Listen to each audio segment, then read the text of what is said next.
Okay, now you got us to chapter 14. What are the three chapters where the covenant with Abraham is made? 12, 15, and 17. Yes. What kind of treaties, covenant do we have to do with here? What kind? Your kind. Suzerainty, yes. Thank you. All right, now then.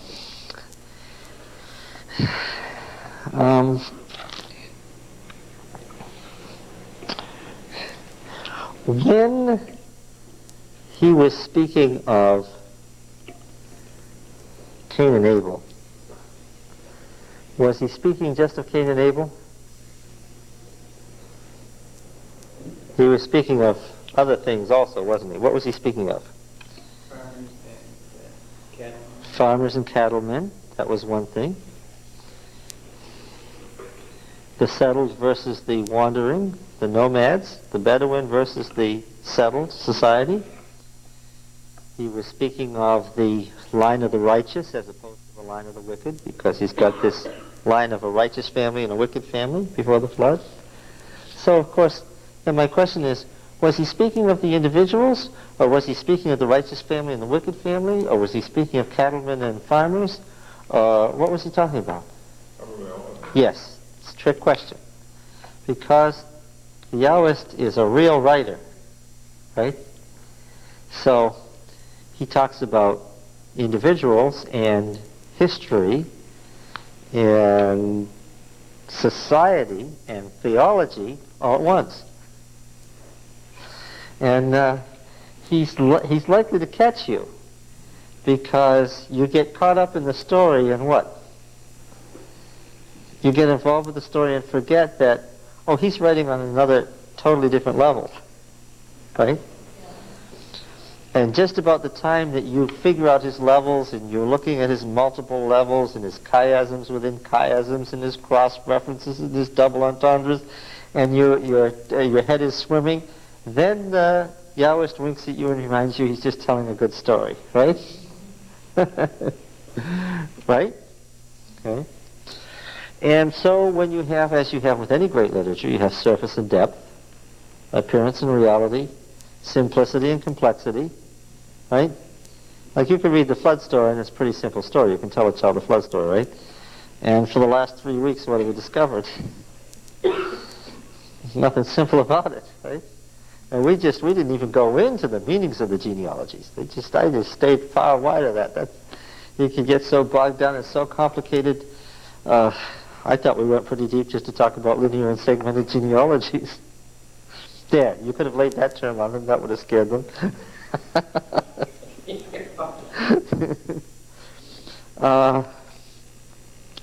Yes. So now, same thing happens with chapter 12. With chapter 12, you begin with the covenant between Yahweh and Abram, and he's writing about a man, a person, an individual, but yeah, sort of. And what else is he writing about? Abraham is who? Yeah, Abraham is Israel. Abraham is Israel, right? Now, the Yahwist had already done a great achievement in writing the book of Exodus, and then the priest edited it and put the genealogies in and so forth to make the whole thing fit with the other books of the Bible all the way down to the Court of David, because, of course, they want it to fit with the great history of... Because eventually Yahwism became a national religion, you understand? It became the state religion eventually, of a state.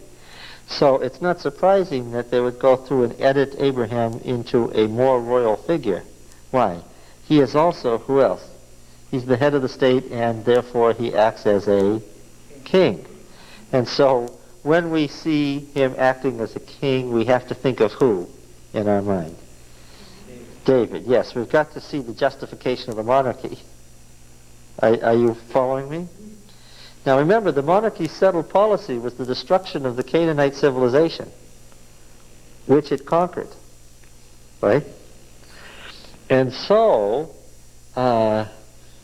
part of what's going to happen is there has to be some explanation for the policy that the only proper way to deal with the Canaanites, the subjugated people, that we're going to single them out and separate them out from other subjugated people like the Philistines, and what are we going to do with the Canaanites? The Philistines live here, the Canaanites live here, and they only live 29 miles apart. But with the Philistines, we're going to bear with them and make them, evangelize them and make them part of our state. And the Philistine army is going to become David's personal army. But with the Canaanites, what are we going to do? We're going to conduct a holy war and kill them. How many of them? All of them, including what? Their children, everybody. Okay? So there has to be some explanation for this amazing policy. All right? So we're back to multiple levels. What? Now, by the way, the antiquity of Genesis, the liberal scholars always want to date it to the time of David or even later, and they want the final editing to be down in the time of the exile in the 6th century. But there's just too much that's antiquated about the book of Genesis to push it very far down. Yes, it has late editing. Why? The older a book is, the more late editing and late words you're going to see in it. Why? They couldn't understand. Yeah, for the same reason that the oldest book in the Bible, Job, has the greatest number of modern words in it. Why? It's too old for anybody to understand it, so what did they do? They updated it. So what does the liberal scholar do? He jumps on that and says, oh, the book of Job is the 5th, 4th, 3rd century BC, because it's got all these Greek words and Greek terms in it. No, that doesn't work. We may not be able to recover what the original book of Job said, but this is evidence not of its lateness, but of its antiquity. Okay. Genesis has been highly edited, that's true, and it has a lot of late words, that's true too, but that's only because it was old. Genesis 14 is an old Akkadian document. It's even Old Akkadian. If you translate the Hebrew, the only thing it translates into is Old Akkadian. Okay. Some Amorite proud of Abraham wrote this down, not later, Spicer says, than the middle of the 2nd millennium BC. That's not later than the 15th century. That's the time of the Exodus. Okay? Couldn't have been written after around 1500 BC, he says. Okay? Well, then there are things in here like the camels. One of the things that Abraham had was he had camels. And what's the problem? The Arabs didn't bring camels around until the 3rd century BC and start using them widely.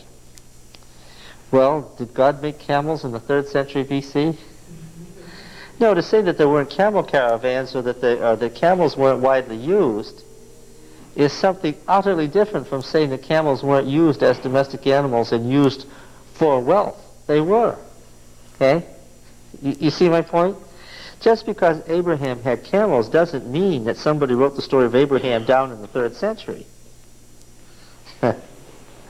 These sorts of liberal arguments always seem to rest on the most fallacious presuppositions, as far as I'm concerned. There's something else that's running all through this Abraham story that's important, and that is that the Hurrians were Amorites.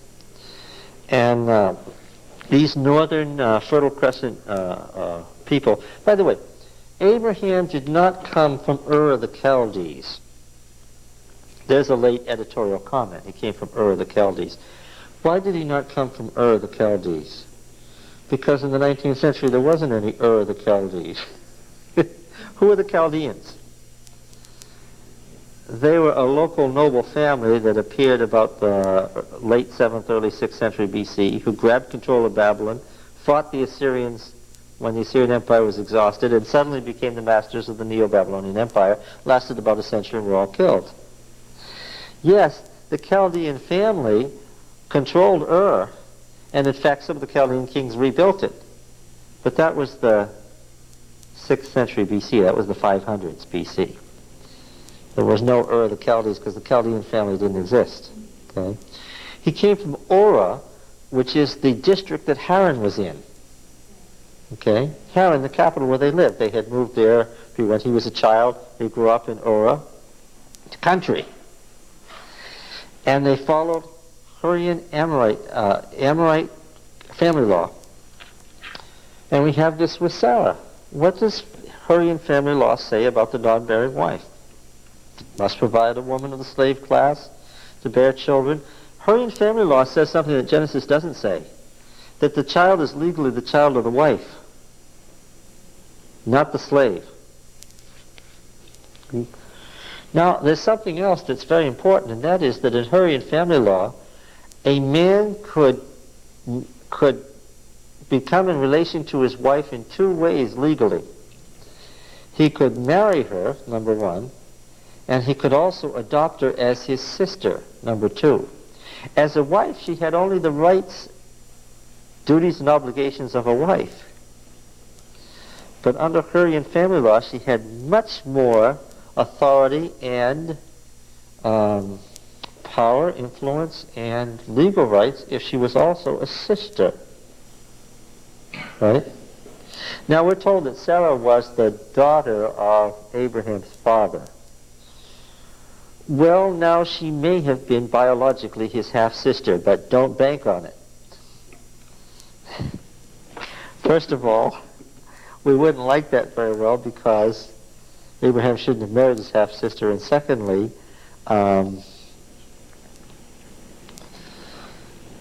it would present a bad example that disagreed with the laws in Deuteronomy, which forbid such a thing. So, since it's forbidden in Deuteronomy, what's the explanation? Remember, the Aorist presumes the whole system was in existence at the time of Abraham. What's the explanation? She probably was the daughter of his father, legally. Right? Because he adopted her. Or maybe the father had.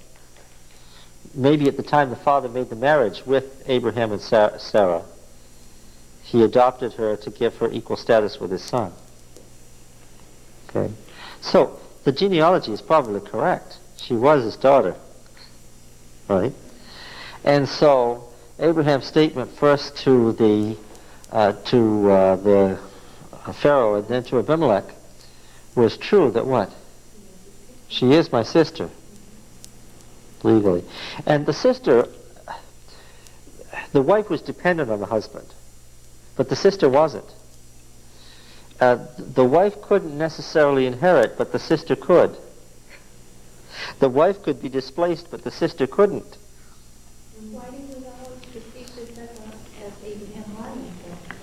Why have you not? Well, it's a half-truth, isn't it? And every half-truth is a lie, right?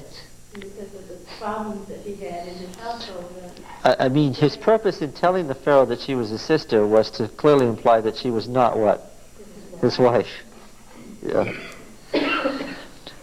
However, and you can read these in the standard commentaries, you can read the citations of the exact family laws that Sarah was following. As wife and sister, she had the duty to provide the male heir for the husband-brother.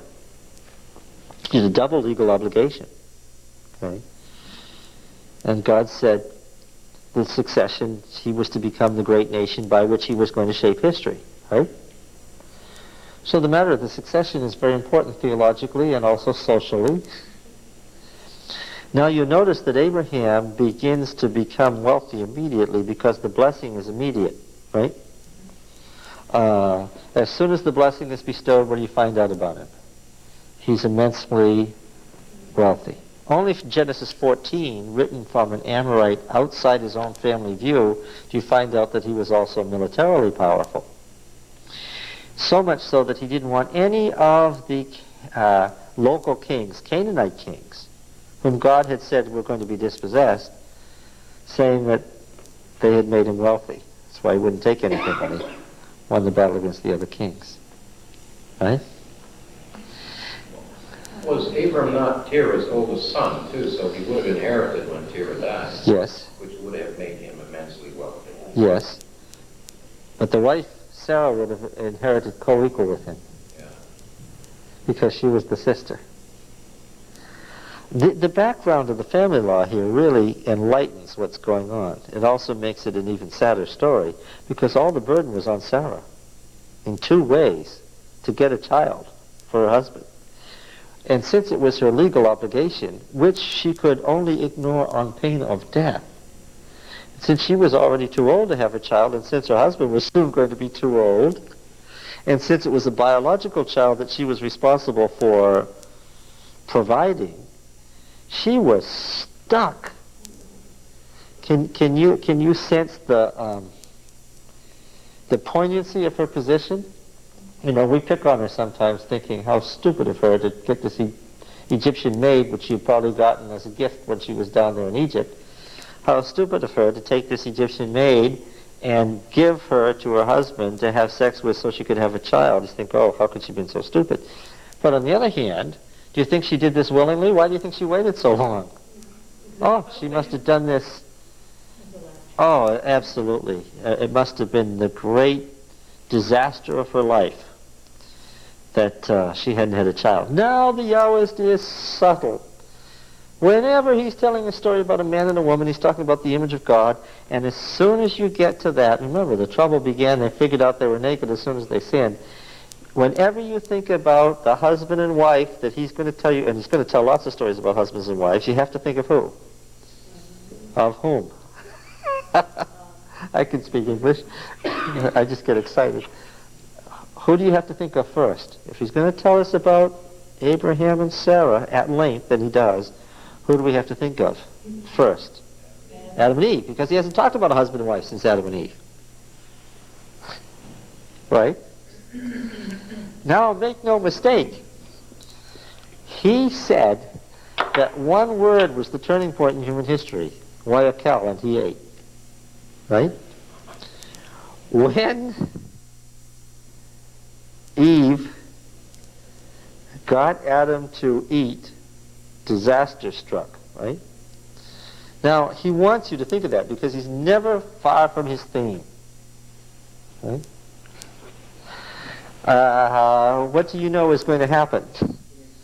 No, we don't have an apple here. What do we have? When it says, and Abraham did. Yeah. We don't have an apple. What do we have? We have an Egyptian maid. But it's the same point, right? There's going to be disaster out of this. And once the wife takes the initiative to make the husband do something that's not right, right?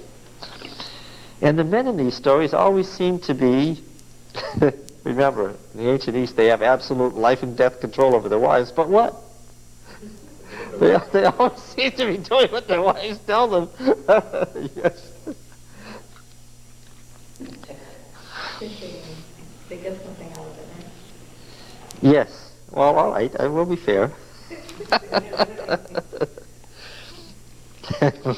they were looking for reasons here to subjugate their wives, the woman. But that's one of his themes, isn't it? Mm-hmm. Put her in this place. The curse on Eve. That the husband would be thinking about the toil and building up the family and the wealth and so forth, and the woman would be thinking about what? The husband, and they were all going to, and the children, and it was never going to work out satisfactorily for anybody. Mm-hmm. Yes. Now then, there's something else that he wants us to know, and that is that individual decisions, if there's anything in Genesis that comes through loud and clear theologically, it's that individual decisions have far-reaching consequences that just go on and on and on, right? Yeah, well, yeah, Adam makes one decision and then that changes it for everybody. And he has this way of telling you things that seem to be individual, personal, private. He seems to be telling stories about people, but he isn't. He's telling stories about human history. Abraham is going to make a mistake here, and what's going to happen? And now we're going to have the Arabs, right? And already in the 15th century when Moses is writing, he's already telling you the Arabs are a major force in human history. And this is what? This is the direct result of Abraham's mistake, another bad choice that's going to have permanent consequences. Do you get the impression that the Ishmaelites are ever going to go away? Oh no, because the angel of Yahweh promises. Hagar what? That oh yes, that's right. A great nation. When Saddam Hussein talks about the Arab nation, you've got to remember that the Arabs accept the Old Testament as scripture. and that and large parts of the Old Testament are incorporated into the Quran. All right. It's funny how this could be so contemporary. Yeah. Now then, where does another individual decision end up affecting human history? Well, they become so immensely wealthy that now there's a problem between the wealth of two members of the family of Israel. This isn't far away from how Ephraim fights with Manasseh and Manasseh fights with Judah, right? You got the later history in mind, right? Okay, so again, he's speaking to the contemporary problem that they had in the monarchy of how do you keep God's people together when they're competing with each other all the time. Lot makes what appears to be an individual private decision. Abraham says they're standing on the heights of Bethel, and I stood right there, and you can look down into the Jordan Valley. You can look 100 miles in either direction. Tremendously dramatic spot. You know, there's no place on earth where you can look nearly a mile down and 100 miles in either direction and not be, sense the drama of it, right? It says, well, you know, it's not working, we can't go any further together. You choose, you go whichever way, to the left or the right, which means north or south, and I'll go the opposite. And Lot makes a decision to go down into the, you know pita bread, the Syrian bread, the flat bread? It's the word for that. That's why it says the circle of the Jordan. They translate it by one of the qualities of the bread, not the other. The bread is not only circular, what else is it? It's flat. They translate it the wrong way. It's not the circle of the Jordan, because the Jordan doesn't go to circle. It's what? It's flat down there. It's really flat. You might as well be in Nebraska. It's mountainous terrain on other sides, and you get down to the valley, it's flat. So he went down, and it's warm.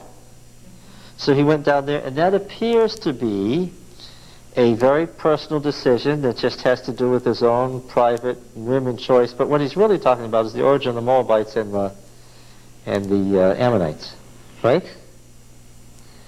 And this is also the setting for what he's going to say about the Canaanites, right? We've already seen in how Shem and Japheth dealt with the sexual crime checked as the opposite to the sexual crime unchecked, right? That it wasn't really Ham he was after. Who was it that he was after? Canaan. And Canaan is to be linked because it's the same name as what? It's just a dot they put in the final letter to reduplicate it. It's the same name as Cain. It's the same syllables exactly. So the mark on Cain was a disaster. Canaan, the son of Ham, was this disaster. Yeah. And now he's going to tell us the story about Sodom and Gomorrah as a way of explaining the attitude toward the Canaanites. Right? The Canaanites then are the continuation in modern times. When I say modern times, I mean the times of Genesis. The Canaanites are the continuation of what family? The family of Cain. Right? The wicked family that was always there right from the first, that was counterpart to the righteous family, is the Canaanites. Okay? So now you've got Israel and Canaan fighting for possession of the land. Right? And what did Cain do? He murdered Abel, and that's a warning, right? You let the Canaanites alone, what are they going to do? They'll kill you. That's their intention. All right. Isn't this fun?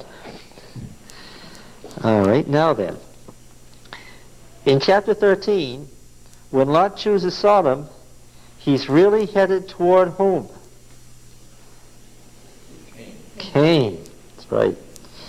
And if you get mixed up with Cain, what's going to happen? You're probably going to be dead, right? Now you remember that Cain was acquisitive. After all, it's built on the verb to acquire, to get. That's the thing we saw most about Cain, was his materialism, right? I said he was the first materialist. America, right? The Western world. He was acquisitive. He was a materialistic. He was a capitalist. Right? And we're going to see that in Sodom and Gomorrah too, right? Right? What did Ezekiel say about the problem of Sodom? Oh, what chapter is that in?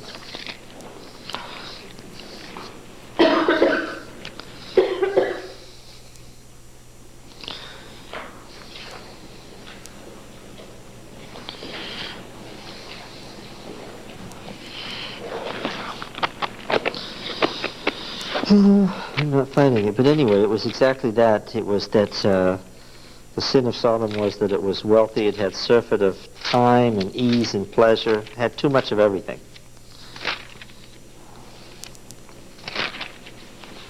Oh, we'll come to it. We'll doubtless even find it here in a few minutes when we come to that passage. Did you notice that the Amorite name Melchizedek, my God is righteous, is one of the Canaanite city-states, and he worships El Elyon, which is the Canaanite head of the pantheon, the high god, and that Abraham identifies El Elyon as Yahweh?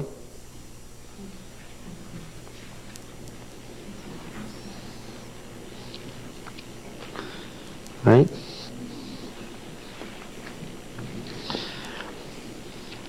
Verse 14, verse 22. But Abram said to the king of Sodom, I have sworn to Yahweh El Elyon, maker of heaven and earth. So this is exactly what happens in Daniel. The pagan pantheon of the Canaanites, the head of the pantheon, the father god, is identified as Yahweh. Right? It's interesting that we have an Amorite king who was considered righteous. Did you notice, too, that Abraham seemed to have no argument with the kings of Sodom and Gomorrah and the other cities of the plain? He maintained friendly relations with all these Canaanite kings, although, what? Ezekiel 16? It is Ezekiel? Yeah. Mid-40s. Ezekiel 16, okay. I'm glad somebody here is following this.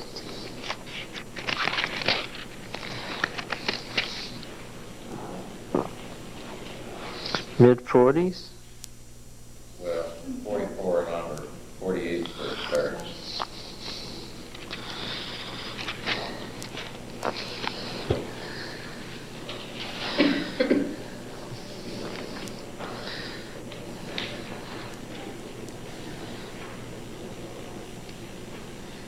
Pride, surfers of food, prosper, disease. Yes, yeah, okay. We better read it since you found it. Let's see, where shall we begin? Verse 43. 43, yes. Have you not committed lewdness in addition to all your abominations? And abominations is a technical term in Leviticus for practices of the pagan nations, particularly the practices of the Canaanites, right? To say it is an abomination means it's something that the Canaanites do to worship their gods, and therefore it's something worthy of destruction. You can't do that. It's an act of worship that they're after. Okay? Behold, like everyone who uses proverbs will use this proverb about you, like mother, like daughter. You are the daughter of your mother who loathed your husband and her children, and you are the sister of your sisters who loathed their husbands and their children. And I think it might help if we knew who he was talking to here. This is the thing against Jerusalem. Okay. Your mother was a Hittite and your father an Amorite. Okay. This shows us that Hurrian family law would indeed be practiced in Palestine. Jerusalem was founded by Hittites and Amorites. The Hittites were central Turkey, and the Hurrians were southeastern Turkey, near the top of Syria. And your elder sister is Samaria, who lived with the daughters to the north of you, and your younger sister, who lived to the south of you, is Sodom and her daughters. Now this is talking historically. Jerusalem was founded before Sodom, right? It's talking about the southward migration of these peoples and the founding of these cities. Yet you were not content to walk in their ways or do according to their abominations. Within a very little time you were more corrupt than they in all your ways. As I live, says the Lord God, your sister Sodom and her daughters have not done as you and your daughters have done. Sodom and her daughters, of course, the city-state surrounding in the plain. Behold, this was the guilt of your sister Sodom. She and her daughters had pride, surfeit of food. What does the word surfeit mean? Too much, yes, right. Too much food and prosperous ease, but did not aid the poor and needy. They were haughty and came to do abominable things before me. Notice, isn't that interesting what the progression is? Pride, too much food, prosperous ease, didn't aid the poor and needy. Therefore they were haughty and came to do abominable things before me. Therefore I have removed them when I saw it. Samaria has not committed half your sins. And of course he's talking to Jerusalem about cities and capitals of nations that were destroyed by God. All right. Now then,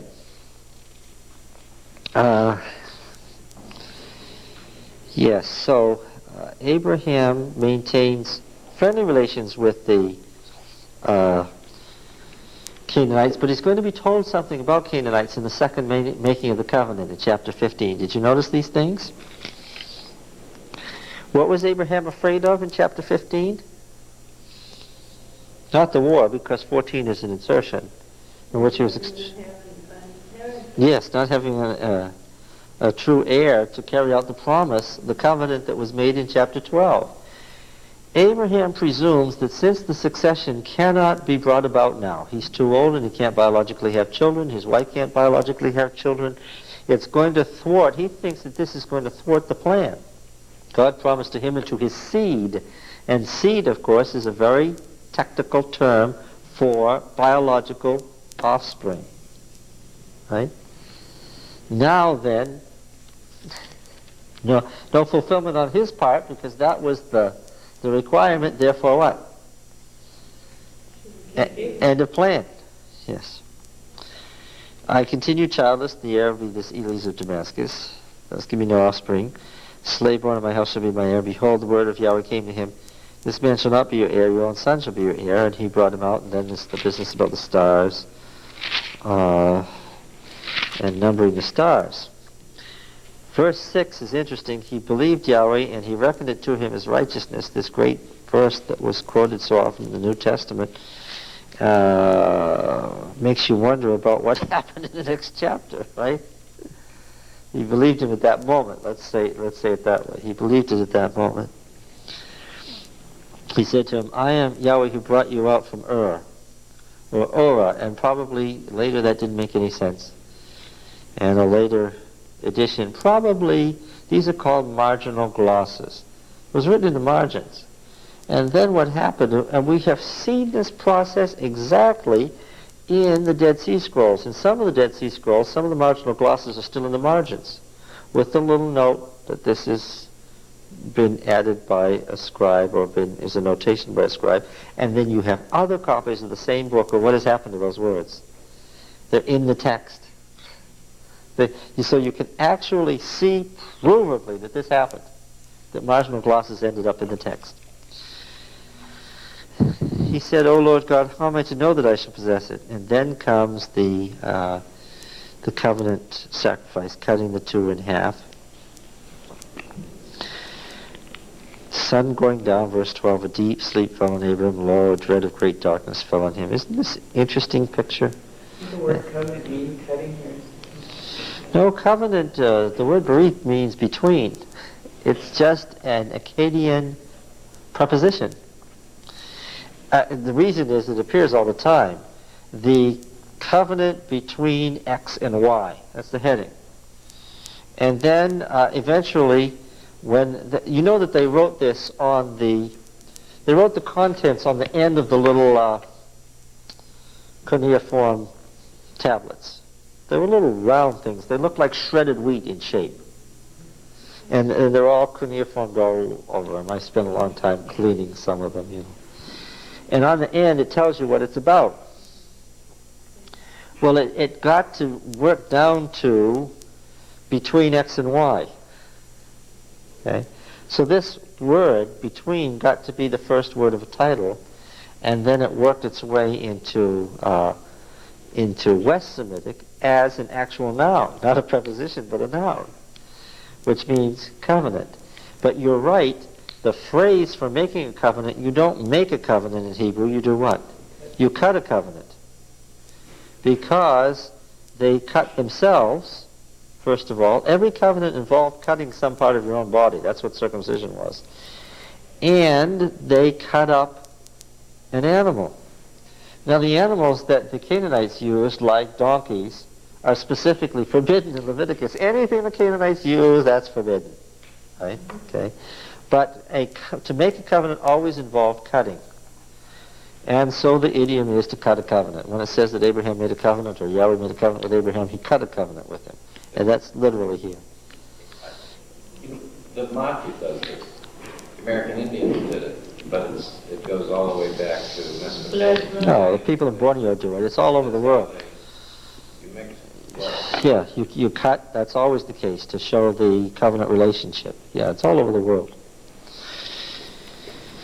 Okay. Now, did you notice how God kept him waiting?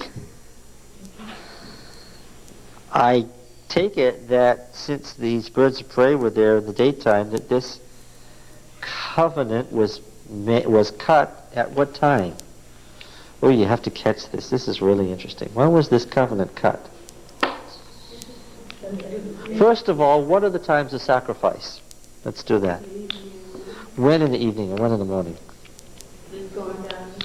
Yes, and the sunrise. The moment of sunset and sunrise is morning and evening sacrifice. The moment of passing from death to life. Now, when did he make this covenant? Yes, sunrise, because it's the moment of coming into the light, a moment from passing from death to life. And God was supposed to appear as the other part of the maker of the covenant, and what? And he didn't. And the sun went up, and what's Abraham doing? Yeah, he's sitting there, chasing away the carrion, waiting. If you don't get this picture, you miss the point of the whole chapter.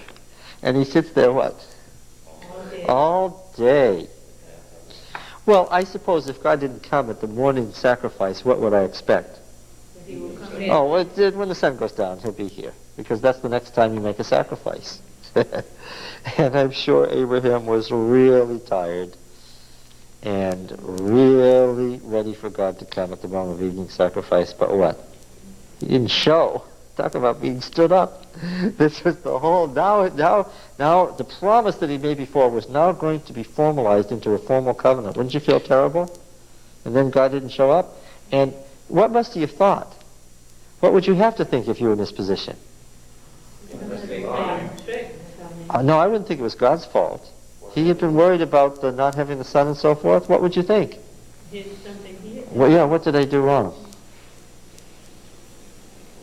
Wouldn't you? Yes. As the sun was going down, a deep sleep fell on Abraham, and lo, a dread and great darkness fell on him. How did the chapter begin? But what was his condition? What was Abraham's condition? He was frightened. What was he afraid of? That it wasn't going to be fulfilled to him, and now what? Yes, and only much more deeply now. Because after all, he'd entered into the covenant and God hadn't showed up, right? Now, of course, this plan of God of keeping him waiting was to show him something. That the covenant was going to happen, but what? He was going to have to wait. And when you're almost 100 years old, there's not much time left to wait, right? Well, he did wait a long time. He was waiting each time. Oh. Yeah, but apparently, have you gotten the impression that he hasn't waited long enough? Yeah. God's going to test his faith further and make him wait longer. That's right. This is character building. What an awful thing. Isn't that what God constantly does through the Bible? He keeps testing us and testing us till we come to the point when he can work with us and then he can fulfill fulfill the promise. Yes. That's an awful thing, isn't it? And we're fuming all the time. Is he also saying something to Abraham like your weakness is impulsiveness? Oh, I think it was. The next chapter proves it. Patience? Yeah. Do you know how much time is left before the child of promise is born? Now then, look at this deep darkness fell on Abram, dread and great darkness fell on him. Then Yahweh said to Abraham, and this is all happening in a visionary experience, isn't it? Know of a certainty that your descendants will be sojourners in the land that is not theirs, and will be slaves there, and will be oppressed for the next 4 cycles. Now the word door means circle. And of course, where time is cyclic, it means 4 time cycles. And by extension, it came to mean generations. But, of course, the Exodus wasn't 4 generations later, was it? Abraham, Isaac, Jacob, right? The 12 sons of Jacob. The next generation, right? But actually, it was longer than that. Now, whatever Abraham took to mean a cycle, right? It took longer than Abraham suspected from this verse, however. Right? Now, this is a statement about the delay of the fulfillment that they would possess the land and become a great nation. It's going to be delayed for a long time. This looks like it says 400 years, though, in that 4 cycles. Yeah, but the words 400 years aren't there. It's 4 door, generations, D-O-R. What do other Bibles say? Do they all say 400 years? Well, I'm looking at my Hebrew, and it looks like it's, In at least 400 years. Yeah. Shana, that's years. Yes. But May, This is in the 4th generation. In the 4th generation. Let's see. It is verse 14. Yeah, well. Mhm. And here is the next verse says, and they shall come back, well, part of that verse, and they shall come back here in the 4th generation, but the iniquity of the Amorites is not yet complete. Yeah. So it sounds like it's not because it's something that just Abraham was doing, but he was teaching someone else something too. Yes, right. I just want to read the footnotes here.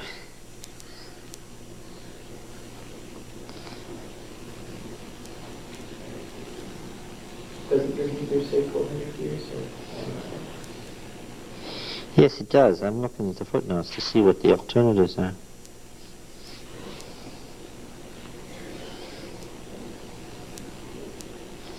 Let's see, in verse 16 it says 4th. Yeah, and of course the Biblica Hebraica is suggesting that the 400 years was put in to make it look like it fits with the actual chronology, when in fact it said 4 cycles or 4 generations or 4 whatever door are. That the verse is read backwards and mistranslated in verse 14 by the insertion of the words 400 years. All right. Now here's what I wanted to get to. As for yourself, you shall go to your fathers in peace and be buried in good old age, and they shall come back here in the 4th generation, for the iniquity of the Amorites is not yet complete. Saying that what's going to happen to these Amorite city-states? That they have a period of probation, after which what? Yeah. When the sun had gone down and it was very dark, and it reads literally very dark. What's the point there? It was not the time of the evening sacrifice. It was long past it. Abraham had to wait in the darkness, and the darkness was a symbol of his dread that had fallen on him.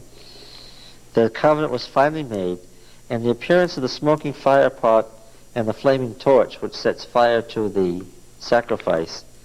God, of course, the smoking fire pot and flaming torch are being held by somebody, but you don't see who it's being held by.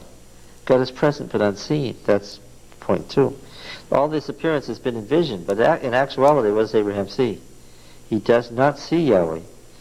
Because, in fact, if you want to be technical about it, nobody has seen Yahweh since before the flood. Whenever Yahweh appears from now on, how does he appear? Appears as the angel of the Lord in a, in whatever form they're familiar with. He never appears as Yahweh himself. Why? It's always mediated through a familiar form now. He's withdrawn from that? Yes, he has withdrawn from man. And it's only in Exodus that we find out why. Now, man is in the condition that what? The presence of Yahweh now would what? Destroy him. Now he's declined to the point where Cain could talk to Yahweh, even though he was Cain, and still make it. But now, Yahweh's presence would kill. So now it's always mediated.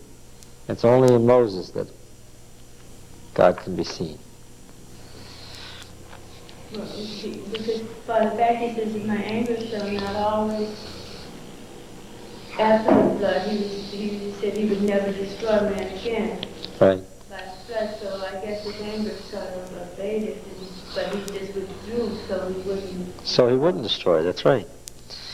Now then about Hagar. We left Hagar with the angel of the Lord, and we've already said all of this that happened here seems to be a personal story and an interesting one, and it's all rather poignant. How she finally gives the maid becomes contemptuous of her. Legally the child is hers, but it's obviously not the answer. Abraham does nothing to stop the contempt that's going on. Sarah holds who responsible for this treatment? Who does she hold responsible for it? Abraham. He still does nothing after her complaint.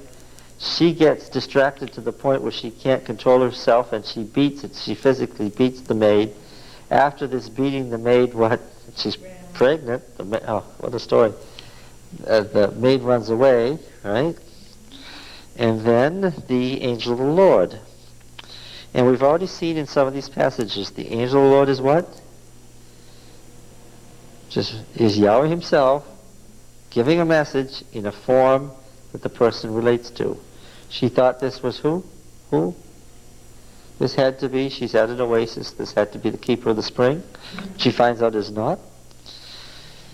Would we particularly identify this as being Christ, or would we think of Christ as being the angel of the Lord to the people? Or would we just say... Well, you don't transfer titles in the Bible. If you start out with angel of the Lord in Genesis, and the concept grows, you find out who the angel of the Lord is as you go on, but it's not a different person. It's always the same being. And yeah, we identify it with Christ. Sure, because which member of the Godhead, remember when we're talking about the Trinity? Which member of the Godhead always comes in the form of the people, the creatures? Christ. Now, she has some hard things to deal with too. The angel of the Lord said to her, return to your mistress and submit to her. What do you think would be the last impulse Hagar would have? She's unsure. She's on her way. Now you need a good Bible atlas, friends. You need a good Bible atlas. What was that one we used? That's the Macmillan Bible Atlas. Boy, that's far and away superior to any other Bible atlas I've ever seen. If you realize she's on her way to Egypt, so what's she going to do? She's going home. She was a slave, dragged away from Egypt. She's going to go home. Do you think she had any impulse to turn around and put Egypt to her back and go back to this woman? Absolutely. Oh, boy, this is a hard thing here. Return to your mistress and submit to her. The angel of the Lord also said to her, I will greatly multiply your descendants so that they cannot be numbered for multitude. And did you notice that was the same, one of the same phrases that we had? Abraham, yes. The angel of Yahweh said to her, behold, you are with child and shall bear a son. We have this phrase again and again. It comes all the way down to Elizabeth and Mary, doesn't it? You shall call his name Ishmael. And what does that mean? Shema, of course, is the verb to hear. Well, it isn't Yahweh, it's El. God hears, because Yahweh has given heed to your affliction. He shall be a wild ass of a man, a wild ass. His hand against every man, and every man's hand against him. And he shall dwell over against all his kinsmen. Makes you think of whom? Huh? No. Cain, yes. His hand against every man, and every man's hand against him. So she called the name of Yahweh who spoke to her, Thou art a God of seeing. For she said, Have I really seen God and remained alive after seeing him? And so you have it identified, the place Be'er Lahai Roi, that is the well of one who sees and lives, lies between Kadesh and Bered. And Hagar bore Abram a son. Now this is finally a biological child. And Abram called the name of his son, whom Hagar bore Ishmael. So obviously they're told the story. Would you be surprised when she showed up, came back? And now, Abram was 86 years old when Hagar bore Ishmael to Abram. So Sarah got what she legally was required to get, which was what? An heir for Abram. Now she's secure. She had to do this on pain of death. She did it, and now they had the child. And they all lived happily ever after. Yes. Yes, and how do you think the next 13 years went? With the girl, who's just called a maid, so she was probably only a teenager. Now, with this girl growing up into a woman, and raising the child, who's biologically his child, and Sarah getting really old, how do you think they all got on with each other? Oh, well, okay, Two ways. They could accept the child as a gift to this whole family, this contained family, which included Sarah and Abram and all the other servants, including Hagar. Well, now we know from Genesis 14, which is an exterior thing, that if somebody hadn't inserted Genesis 14 in here and told us the story of the other side of Abraham, we never would have known. How many retainers did he have? Retainers, that is, slaves born in his house, who became the heads of separate encampments of families. He had 318 retainers full of men that he called up, keeping his flocks and herds in various parts of the country. Right? Which means what? He had a huge extended family. He is presented in Genesis 14 as a warrior sheikh in the best Middle Eastern tradition. Okay? And this is the top family. This is the inner, the wealthy center of the family. And did sheikhs have multiple wives? Yes. And so this would have been there all the time. And of course they were all believers, so they had to accept the fact that God himself had done what? Sent Hagar back and the son and told her what? To submit to Sarah. So now they all had to live with their decision. That's an awful thing God does, which is what? And the Yahwist makes sure you understand this. God is absolutely sovereign as far as the Yahwist is concerned. And what? And part of his sovereignty is he'll make you live with, he makes you free, and then he'll make you live with your choices. She's telling, here they've gone down into slavery, and they have to come back to the children and the surrounding area that Abraham in the first place had. Oh, it was all tied together, where he had lied about who she was, and that's how she ended up in the harem, and that's how they got this slave girl in the first place, and one thing led to another, and the Yahweh wants you to know, be careful of your decisions, because what? Oh yes, he makes sure that you understand that a personal decision has a lasting consequence that you can never escape. It's an awful thing. Part of God's sovereignty is he determines you to be free, but watch out. Why? Because then that freedom you're stuck with, because that's God's sovereignty. He's not going to take the responsibility for it. What? This is really an awful thing, because the other nations didn't believe you were free. You were manipulated at the hands of the gods. But in Israel, you were free. And that didn't make you any better off, because you were stuck with the consequences of that freedom. Right, so here they all are. Watch, and of course, he was 86 years old. So how old was he when he was 99? Oh, you've got to catch this now. Yeah. Read with your mind alert. How old was the child?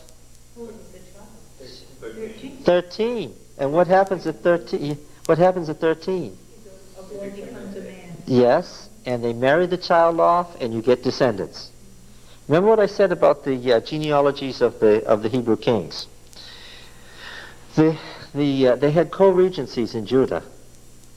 The son and father reigned as king at the same time. David and Solomon were king for the same time. And each father was king with, each man was king with his father for many years before his father died. And then he was king with his son for many years before he died. And the result of those co-regencies is we can tell how old the people were when they had their children. And how old were they? They were 14 and 15 and 16 years old. Why? Because when you were 13 and you became an adult, what did they do? They married you to each other, and what? And these 13 and 14-year-old married couple, now they weren't left out there on their own. Their marriages were arranged and the kids were still kids and they were still being raised by the parents, but what happened? They had children. And by the time they got to be 26 or 30, what was going to happen? They were going to have grandchildren. That's right. And that's why the second commandment says, showing mercy to thousands of generations of those who love me, but visiting the iniquity of the fathers on the children to the third and fourth generation of those who hate me. Why? Because if your children had children when they were 15 or so, and you had children when you were 15 or so, in that patriarchal system, you would be raising the third and fourth generation. So if you were a wicked person, what? Your influence would be immediately over the third and fourth generation in your house, because you'd be raising them. That's the way the patriarchal system works. That's what it means. And you would see yourself. Yes, that's right. Now then, when he's 99 years old, it's time for the appearance of the grandchildren through this biological son. Now they really have to accept it, because now it's the descendants are appearing, and the inheritance has to be meted out and so forth. Okay? Not by accident, because it tells you right at the end here, Abram was 86 years old when Hagar bore Ishmael to Abram. When Abram was 99 years old, Yahweh appeared to Abram. Right? It's not by accident. Said to him, I am El Shaddai. What does El Shaddai mean? God of the mountain. God of the mountain. Yes. God of the mountain, literally. Now what mountain is this? No. Oh, don't sucker so easily, Colonel. What mountain is this? I can't read. Yeah, but this is an attempt to draw a mountain. What mountain is it? Mount of the Lord. Yes, well, yeah. Well, let's give it a title. Because you wouldn't say the mountain of Yahweh if you were in Syria or Lebanon. What mountain is this? The heavenly mountain. Oh, that's not the term we use when it's the heavenly mountain, because the heavenly implies an earthly, and as if there's two different. No. Cosmic mountain. And how many of these ancient religions had one? They all had them. And what's on the cosmic mountain? The temple. Yeah. And what's in the temple? The high throne of the Father God El, and what? Surrounded by what? The temple's always a garden, yes. His court, what's the technical term for it? The sons of El, yes. So this is where El, the Father God, and the sons of El, the sons of El included women, right? There were lots of women gods. The fiercest, the god of war in the Canaanite was the woman, Anak, the sister of Baal. The warrior god, who was, this is going to explain things now. I want you to catch this. In the heavenly court, as the Canaanites understood it, Anak, the sister of Baal, the male fertility god, his sister hyphen wife, was the goddess of fertility and war. Because sexuality was linked to violence in the Canaanite religion. I'm going to get to that closely. Now, is this found in some of the mythical stories? Yeah, oh yeah. You know, you read the Ugaritic texts, and you read the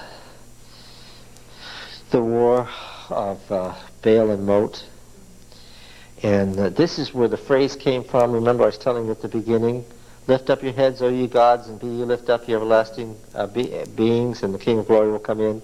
And they answer, who is the King of Glory?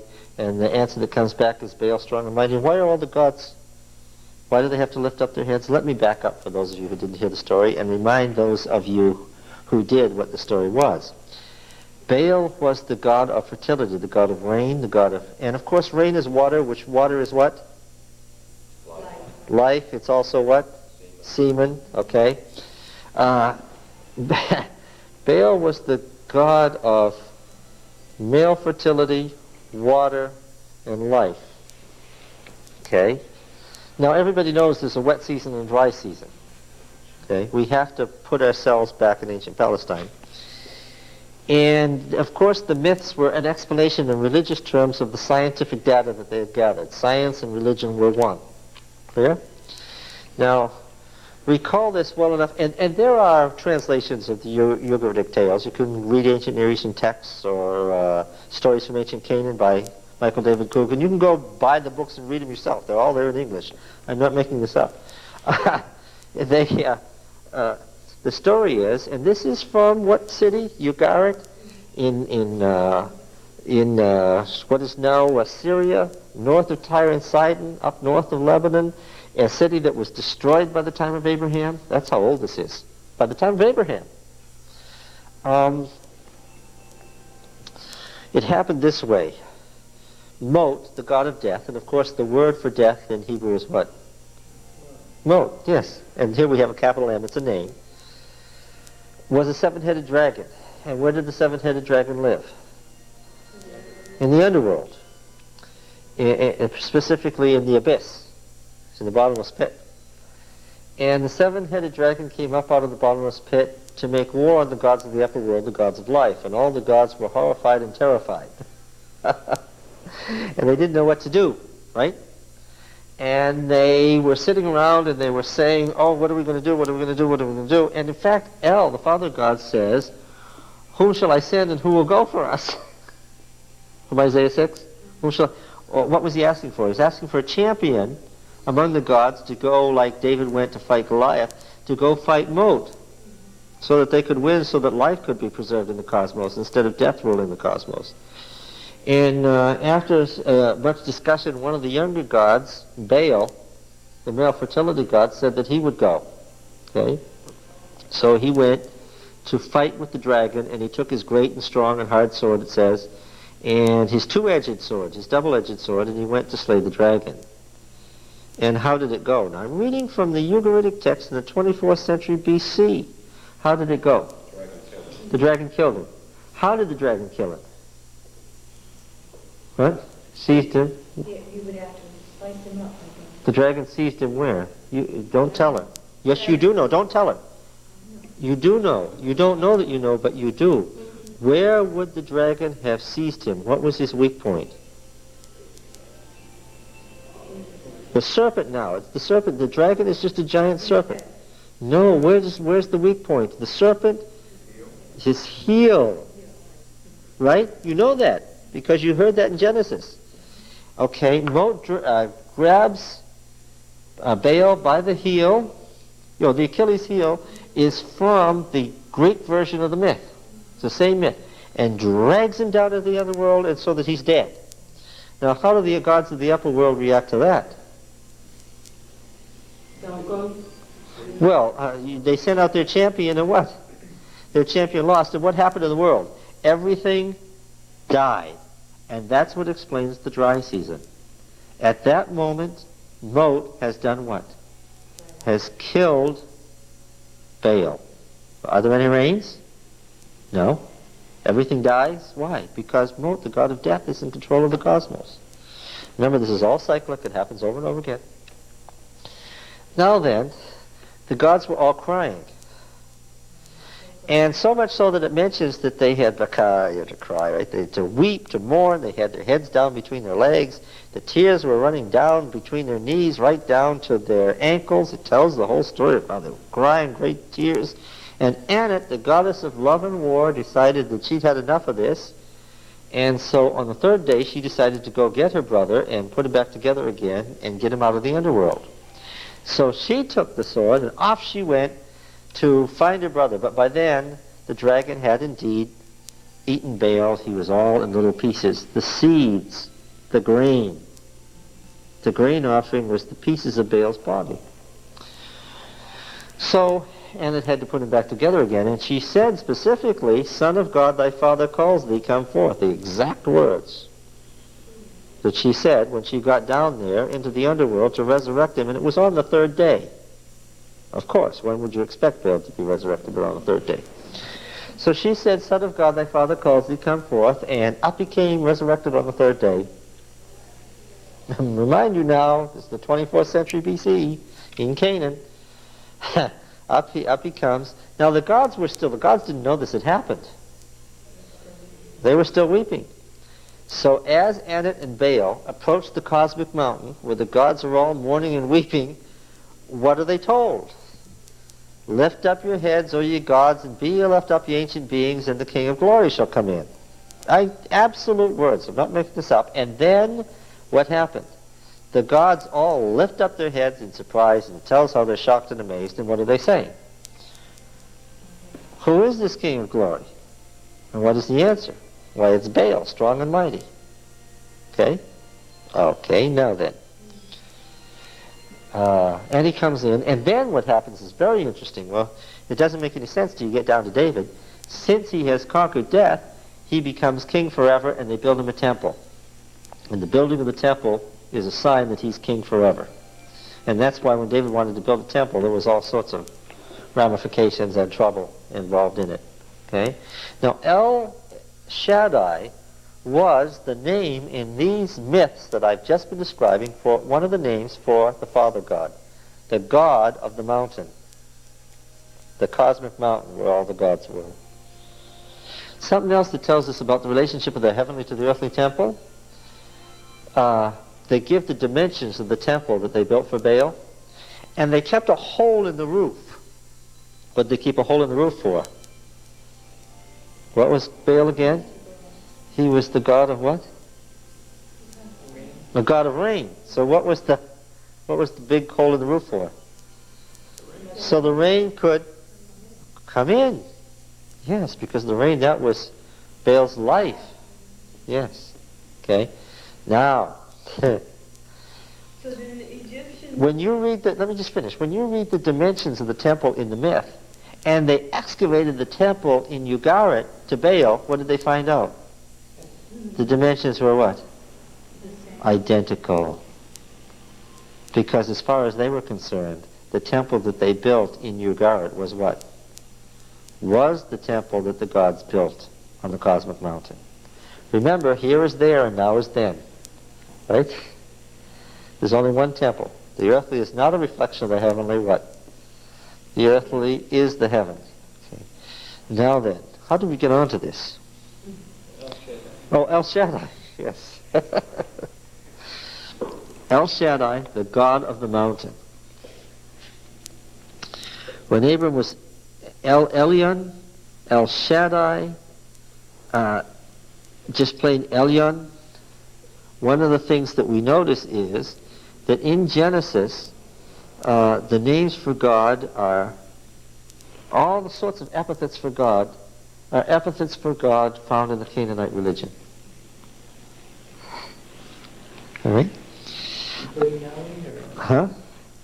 No, not Yahweh. That's the only. No. That's the unique thing to the. I was going to say Hebrew, but I better say Israelite religion. I am El Shaddai. Walk before me and be blameless.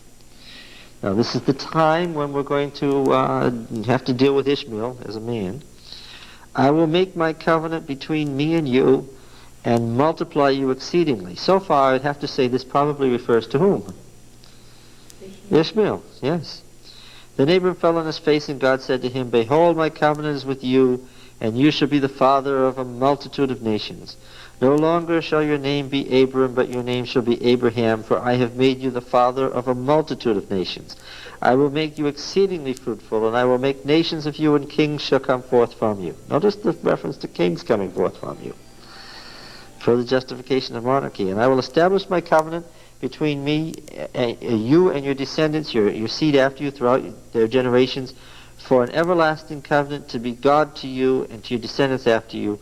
I will give to you and to your descendants after you the land of your sojournings, all the land of Canaan, for an everlasting possession, and I will be their God. Of course, this is the argument between Jew and Arab over the land, is basically a theological argument, because Israel is not a secular state.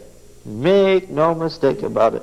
We Americans, we tend to impose American conceptions on everything. We think the whole world is some sort of inferior reflection of the United States. It is not. And Israel is not a secular state. What is it? You can go to prison or you can be put to death for making converts in Israel. Huh? And they allowed the Jews to keep their radios on 2 weeks ago on Friday night on the Sabbath. The great rabbinate, which runs the country, said, yes, you can keep your radios on because it's a way to save life. Why? They had to listen to see if there were incoming Scud missiles and where they were going. We hadn't set up our Patriot anti-missile missiles yet. And so the great rabbinate, the great rabbis who rule from the central temple there in Jerusalem said, yes, this is Sabbath, but you can keep the radios on now. And they played Sabbath music, but everybody understood we're listening to the radio only to see if we could stay alive. Same way on the Arab side, too. Oh, yes. Saddam Hussein figured out a long time ago that he can't have a secular state and win this, that what? He doesn't just say this for propaganda. He believes that what? He's fighting a holy war against the infidels. Now, since the United States is a secular state, as far as he's concerned, what is it? Infidels. Because how can you have a country that doesn't represent a religion? And then those people help knock their own bigger infidels, so he pronounced Holy. Well, this is a hopeless situation, right? There's some things that won't be solved before the end of the world, just can't be solved. And this thing between Jew and Arab is a consequential thing. Both were made great and mighty nations from Abram, right? Do they have to be in the same place, though? What was promised? Chapter 12, 15, and 17. See, you can't make, but no, there isn't some other part of the world, because it's places that are holy. You can't make another Jerusalem somewhere else. No matter how hard you try, some other place is in Jerusalem, right? Muhammad ascended to heaven from there. He's coming back there. All the great prophets preached there. Jesus, the forerunner of Muhammad, preached there, right? Moses, Jesus, and Muhammad, the three great prophets of the Islamic religion. The center of their work was Jerusalem. There's nothing, you can't do anything about that. It is that place, it's not some other place. It's that place that they say, that the Quran says was promised to the Arabs. So they're missing the whole point of religion, while they're doing all this. Well, yes, they see, but remember that both the Jewish religion and the Muslim religion were invented as war religions. The Jewish religion came to be during the Maccabean War, as we know it today. They are warrior religions. It was Christianity that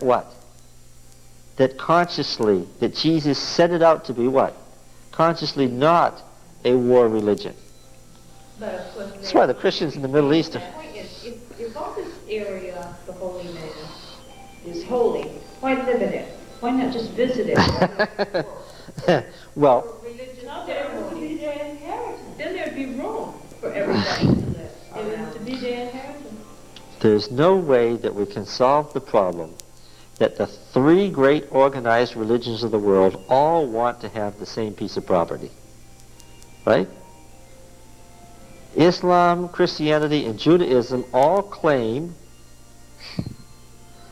the same piece of property as a fulfillment of their religion to the exclusion of the other two.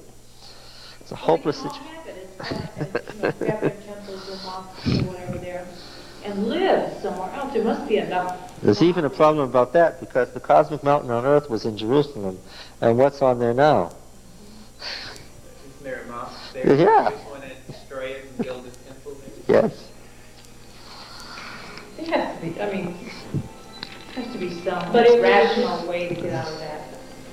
No, it hasn't happened in some Second thousand time years.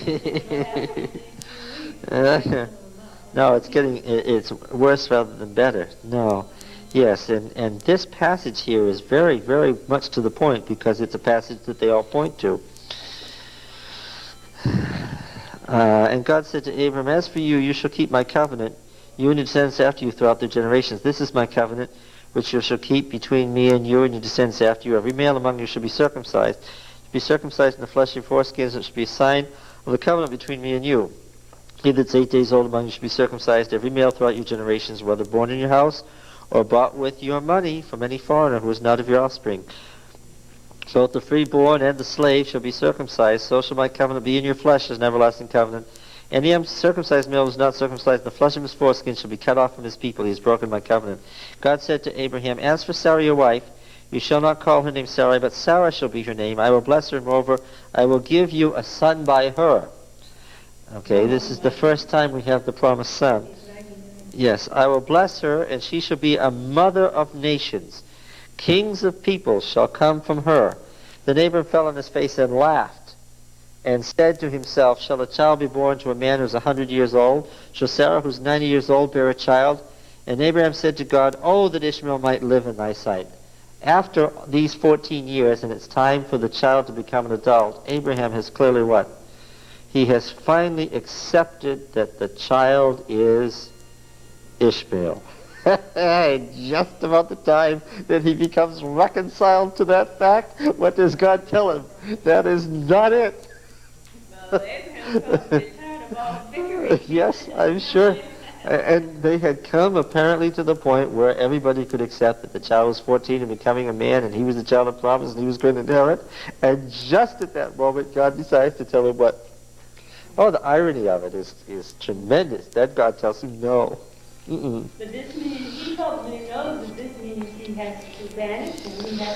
He's not. Well, yes. Oh, you're right. I'm sure as he thought about the consequences, he realized now there was going to be a real problem for Ishmael. Because he said, "Oh, that Ishmael might live before you," he was still kind of bringing it up to God. Yes. Reconsider. Yes. God said, "No. But Sarah, your wife, shall bear you a son, and you shall call his name Isaac," which means, Isaac means he laughed. It doesn't say he laughed out loud. What does it say? What does it say? He disbelieved, probably. He laughed in his heart. He laughed. Yes, I mean, that's just laughing. but he didn't do it openly. Well, Sarah also laughed later. Oh, but that's further. That's going to be a development of the theme. The point is that he laughed inside, and God said, "Okay, so you'll name him." He laughed. Must have surprised Abraham because he knew he had to know why God said that. Yes, because he knew that God was reading his interior reaction. "I will establish my covenant with him as an everlasting covenant for his descendants after him. As for Ishmael, I have heard you. Behold, I will bless him and make him fruitful and multiply him exceedingly. He shall be the father of 12 princes, and I will make him a great nation. But I will establish my covenant with Isaac, whom Sarah shall bear to you at this season next year." Do you get the sense of Yahweh's authority that always comes through? It's what? What's the point? No more what? Yeah, that's it. No more argument. This is the way it is. Don't go messing around anymore. gonna be I'll Yes. take care of it. Yes, okay? yes. Well, you want it to be enough. When he had finished talking with him, God went up from Abraham. Then Abraham took Ishmael his son, and all the slaves born in his house, bought with money every male among the men of Abraham's house, and he circumcised the flesh of their foreskins that very day, as God had said to him.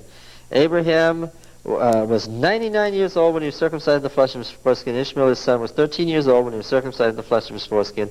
That very day, Abraham and his son Ishmael were circumcised, and all the men of his house, those who were in his house and those who were bought with money from foreigner, circumcised with him. Now you understand that this is a story complete unto itself, but you've already figured out when you're reading Genesis that every story, though complete unto itself, has a way of what? Being the setting for what? Yes, for what's about to come. Yes. You know that you're never quite done. Right? Because that's an end, but it's not an end. And, or so, Yahweh appeared to him by the oaks of Mamre. Now this is oaks, this is the sacred terebinth trees here. As he sat at the door of his tent in the heat of the day. He lifted up his eyes and looked, and behold, 3 men stood in front of him. When he saw them, he ran from the tent door to meet them. Now, you see, the narrator is a sharp narrator. He's already let us in on the fact that it's what? Yahweh and his, of course, 2 assistants, who are what? What did we already say? We've already gone over this. The 2 are what? The sons of God that are in charge of those cities. Of those cities. Those particular cities. Because this is really a what? This is a, what kind of a scene? A judgment scene, yes. All right. Now the scribes, by the way, changed this 3 men stood in front of him to he stood in front of 3 men. Why?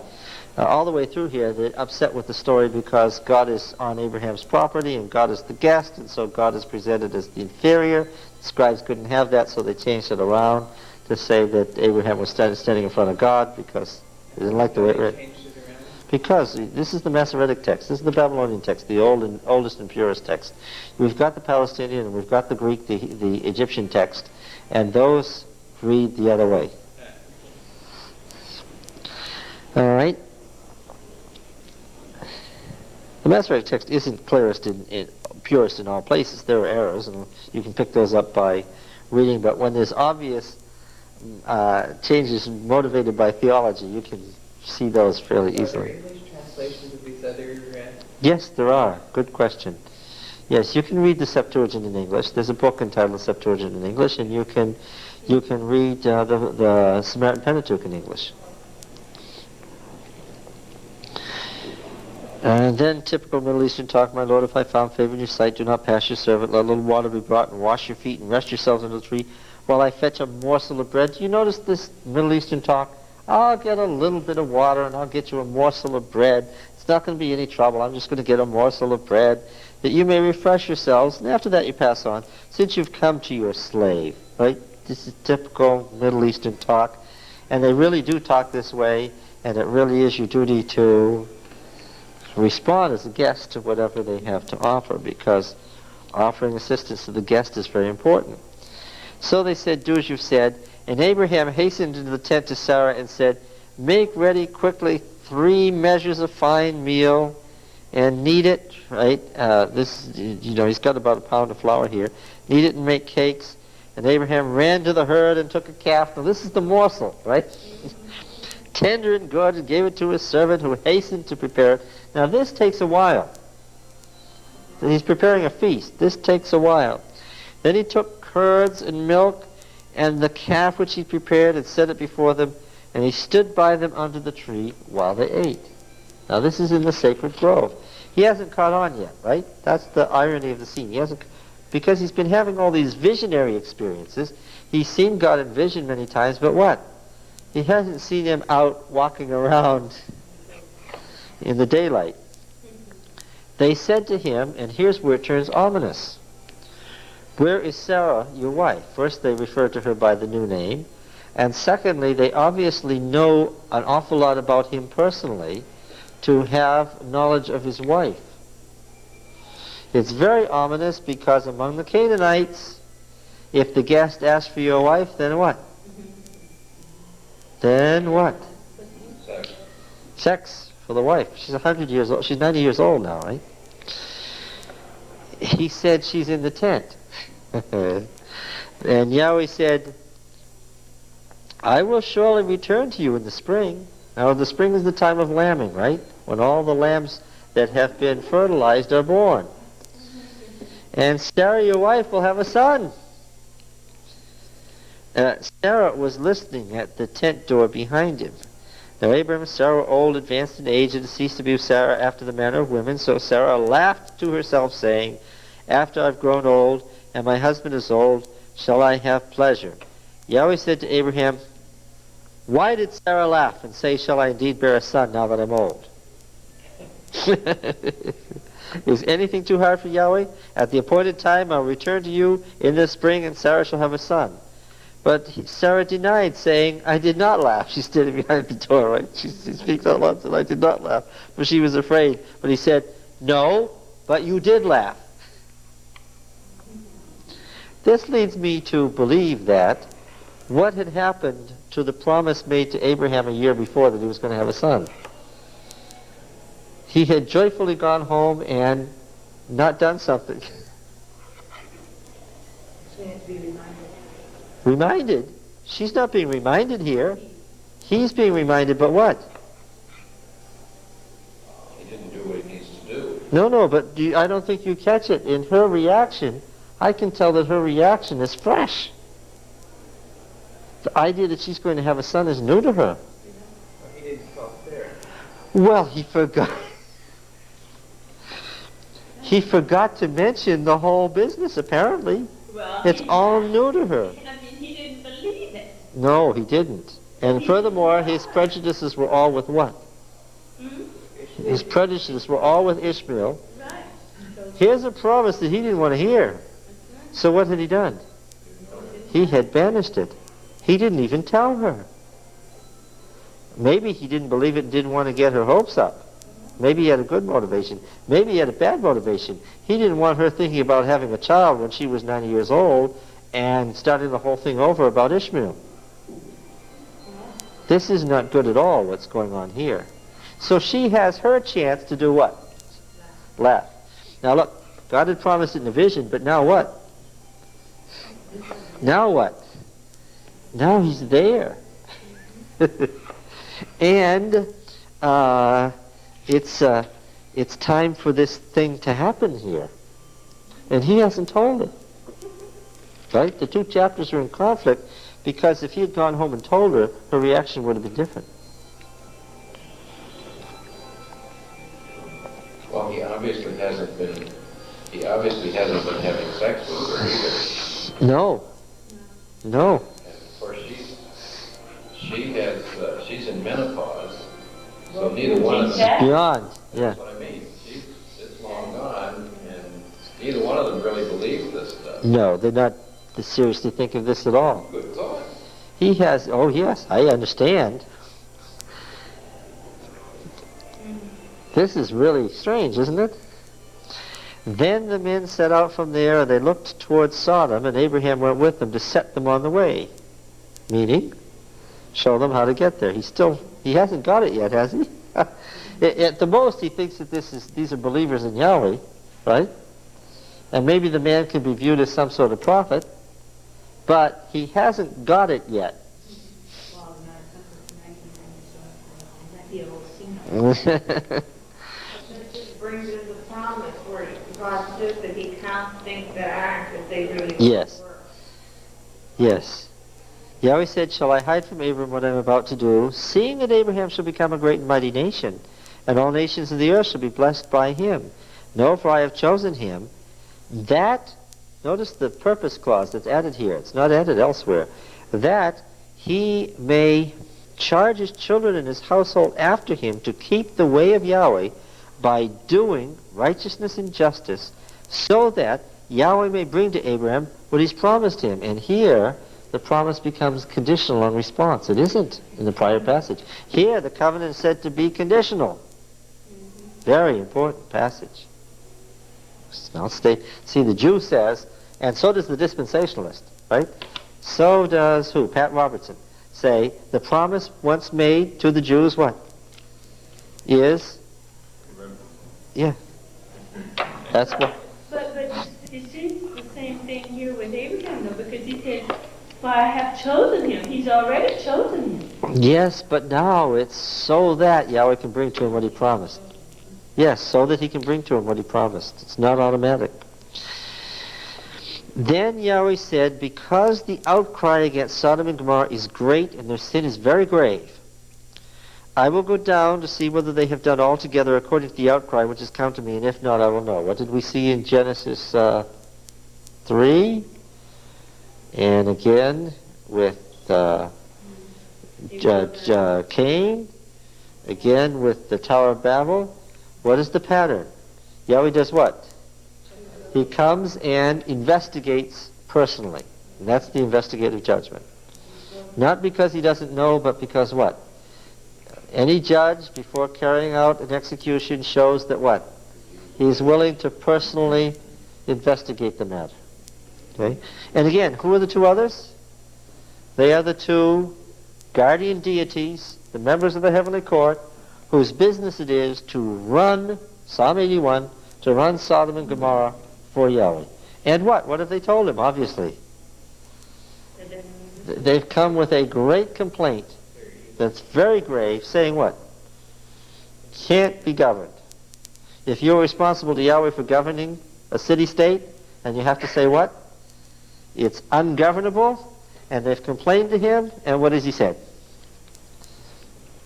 Okay, I'll go down and see it myself, and if you are right, what? Yes, I'll do what needs to be done.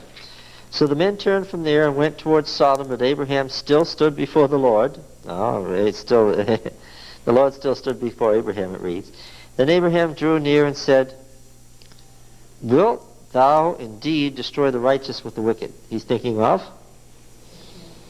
No, Lot. Suppose there are 50 righteous within the city. Wilt thou destroy the place and not spare it for the 50 righteous who are in it? Far be it from thee to do such a thing, to slay the righteous with the wicked, so the righteous fare as the wicked. Far be that from thee. Shall not the judge of all the earth do right? He's so excited on behalf of Lot and his family that he's getting pretty brazen here. He's figured out who he is by now. Oh yes. Because he has said, the outcry against Sodom, and I'll go down, and if not, I'll know. At that point, it all clears up to Abraham. The light goes on. He figures it out. What does he know? He knows that this is Yahweh, and he knows that they are the guardian deities of the cities, and that they're on their way to destroy. The aha experience. Yes. Yes. Yahweh said, if I find at Sodom 50 righteous persons in the city, I will spare the whole place for their sake. Abraham answered, behold, I have taken upon myself to speak to the Lord, who am but dust and ashes.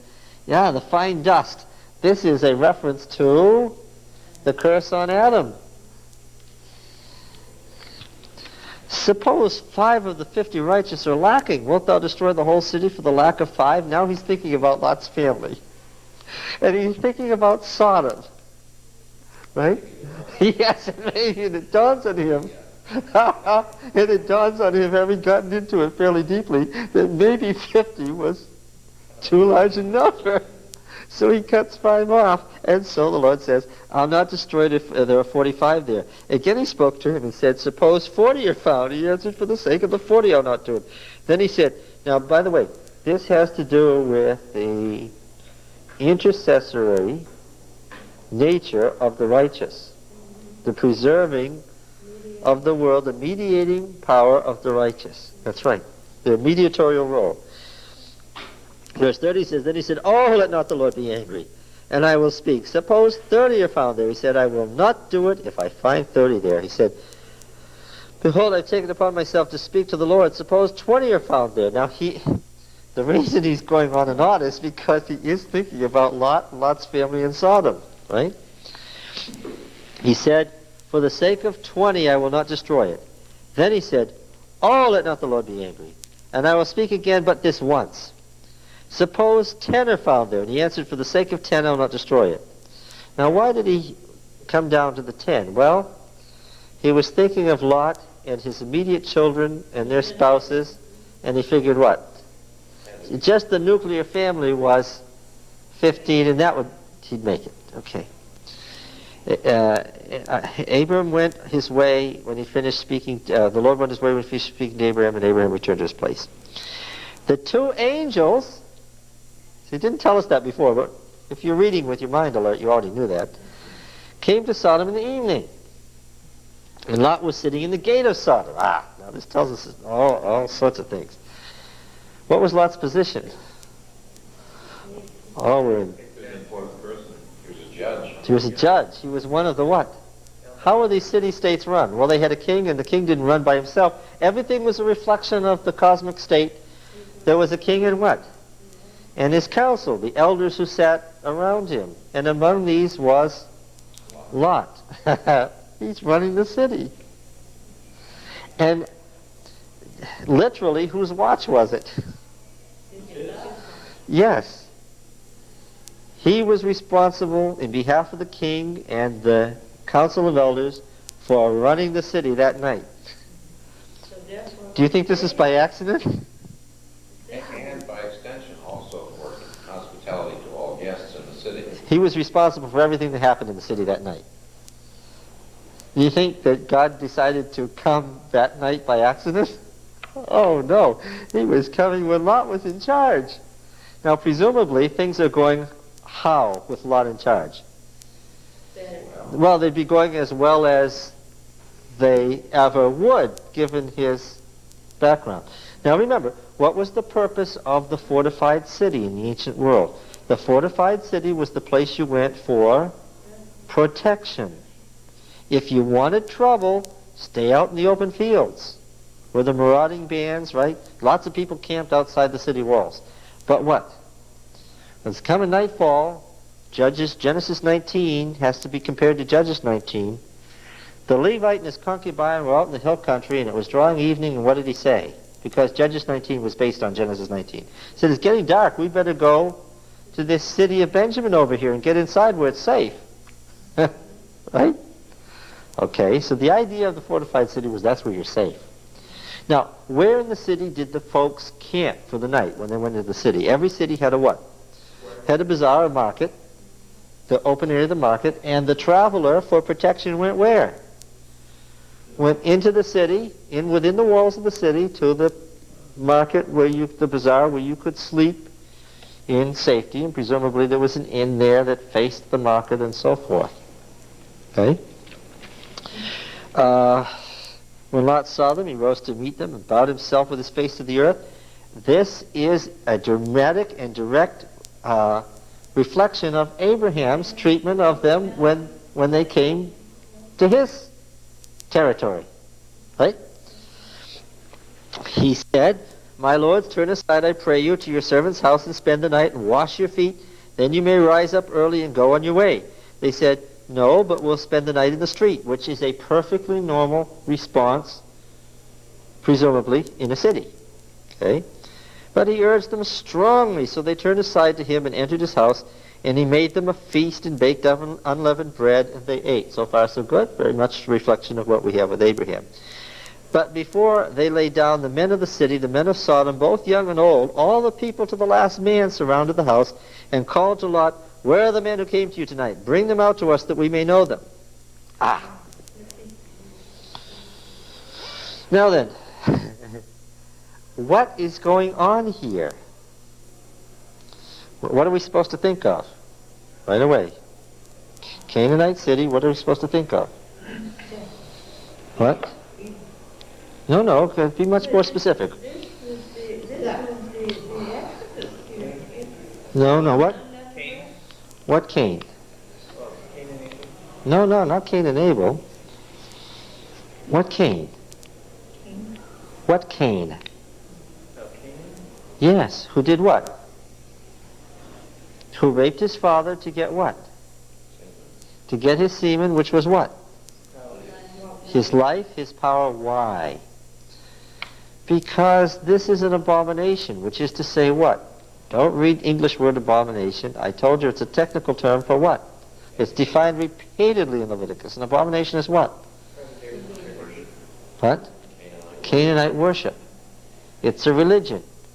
The religion of Canaan required what?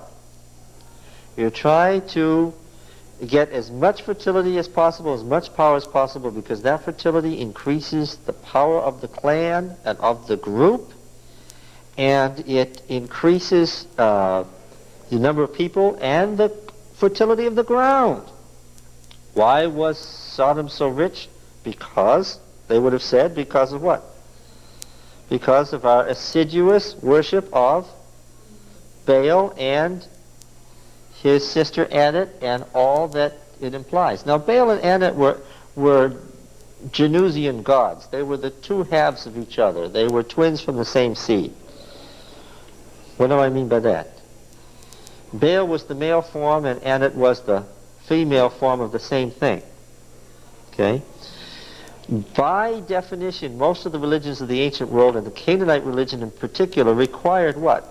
Now this is all the men of the city, young and old to the last man. Am I to presume, you may have missed it, am I to presume that none of these men are married? Oh no. Did none of them have children? Oh, I presume they all did. What? What? I'm not talking about societal homosexuality here because that's not what this is about. Now, I also told you that Baal and Anet were the two warrior gods. What's that all about? The blood of menopause and the blood of menstruation and the blood of murdering men are all mixed together in the Baal epic in Anet's deeds. She wore a skull at her vagina. This is a nice lady. Life and death and sexuality and force and violence were all mingled together in the Canaanite religion. I mean, we're talking about people who sacrificed their own children, right? The religion by its nature, because it was a nature religion, was sexual. Homosexual? No.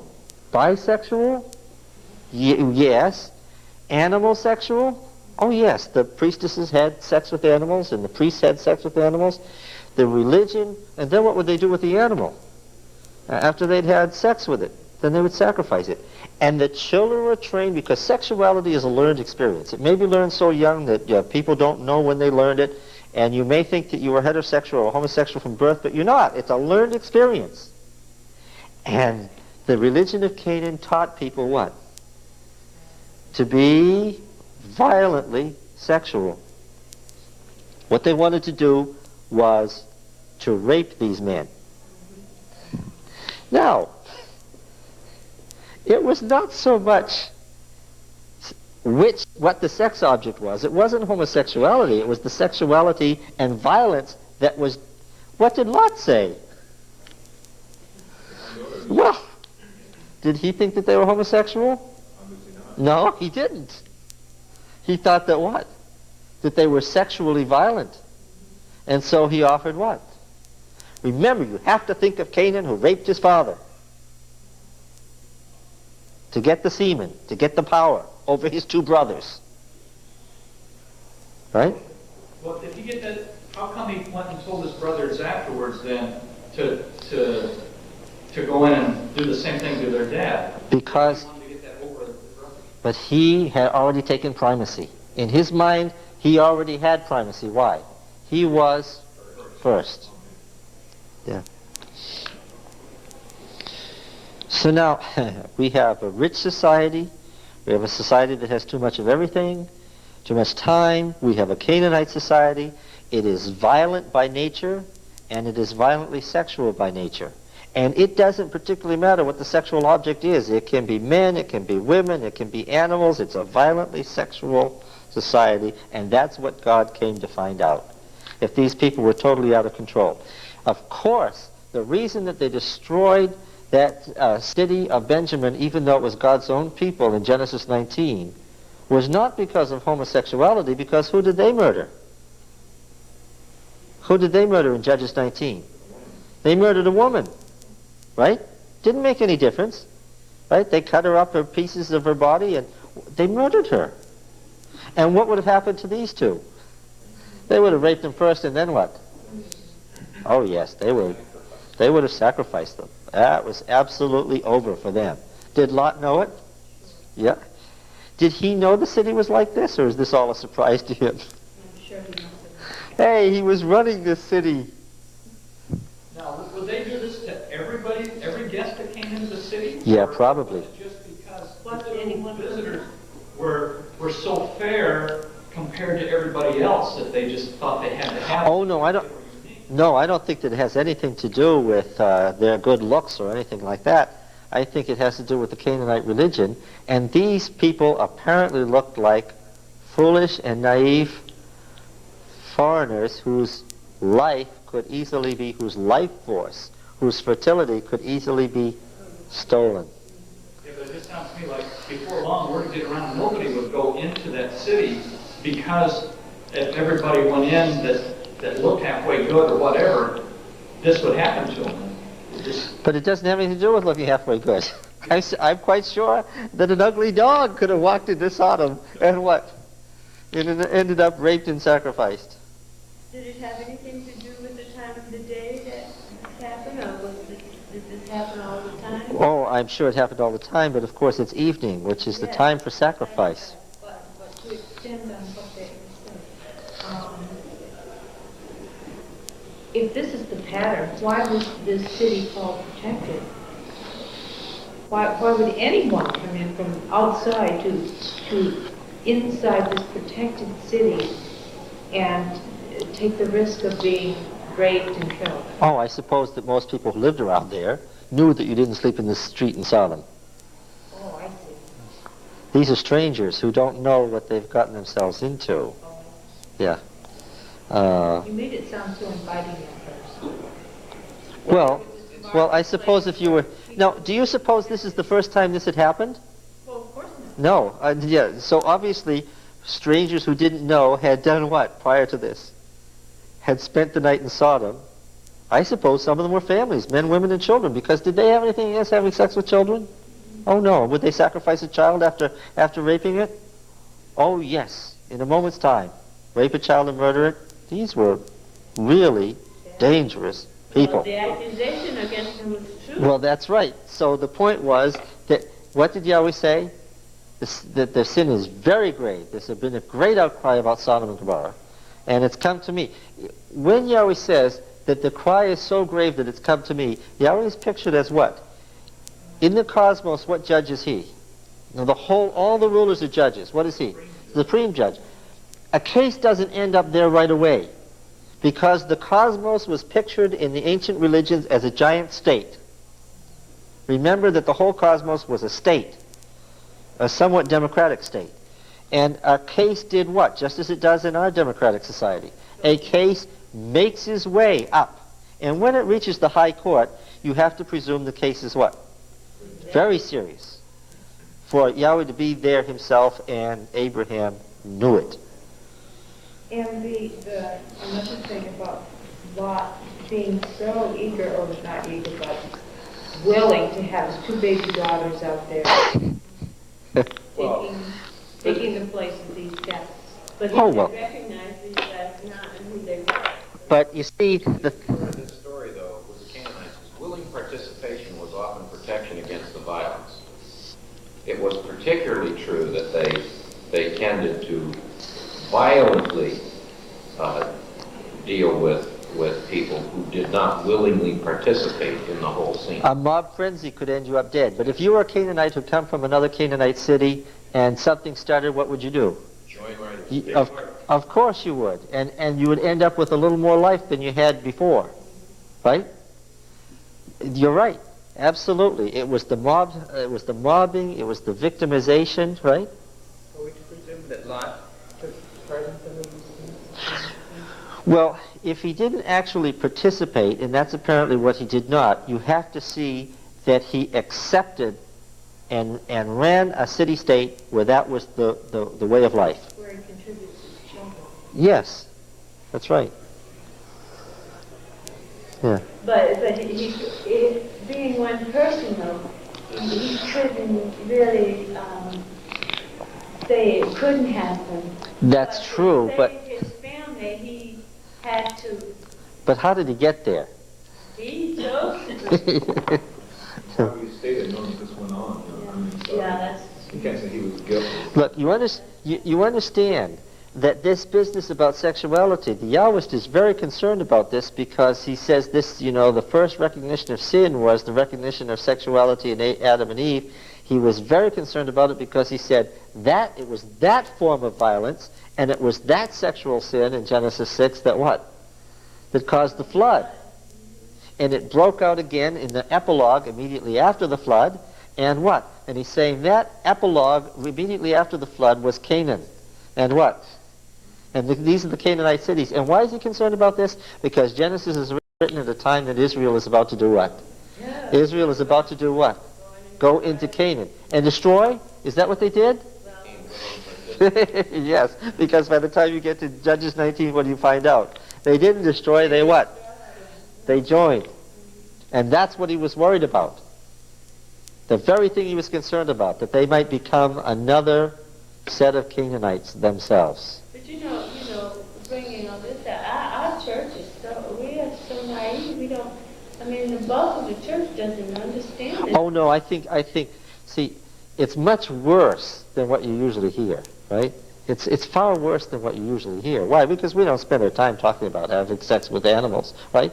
That's not something is a subject for a Sabbath morning sermon. But what we usually hear about Sodom and Gomorrah, this is much worse. It's much more violent. It's much more crazed, right? You say they were sincerely following their religion? Oh, I would say, yes, I would say that they were following it wholeheartedly, right? A religion that gave vent to all the sinful nature, right? It's an easy religion to follow.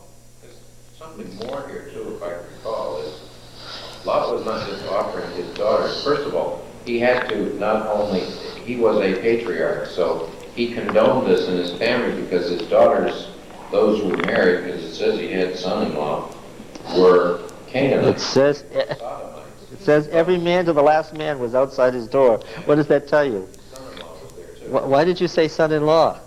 Did he have no sons? Well, he had sons. Yes. But also, he didn't offer just any old daughter. He offered virgin daughters. Yes, his two virgin daughters that he has. The only thing he has left to offer. Oh no, I'm sure these were just children. Well, they were old enough to bear. Yeah, in a year or two. We're talking about girls who are maybe teenagers. Yeah. But they were... Young teenagers. I'm The not... point is they were virgins, and those virgins had a special place in Canaanite. That's right, because they had special life. They had special life. But you understand, there was also that patriarchal thing that to steal the sexuality of a man was even better than to steal the sexuality of a woman. Not necessarily better sexually as far as enjoying it, but better sexually as far as the power you got. Yeah. Well, okay, so you can't imagine raping a man and then cutting him up in little pieces and drinking his blood. Did I mention that? That's of course the rest of it. Because there are various forms of life that emanate in the body, right? Semen is one, and the other primary one is blood.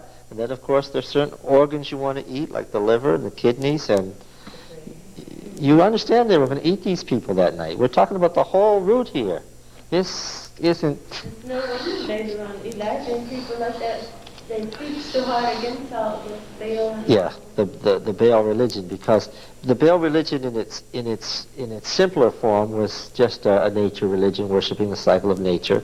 But if you led it to its logical conclusion and to its ancient traditional conclusion, where did you end up? You ended up with a society that was so dangerous that the only thing God could think of to do with it, even with the children, was what? Was to kill them. Even the children, when you think about killing children, More than that, flocks and herds. anything that had anything to do with it.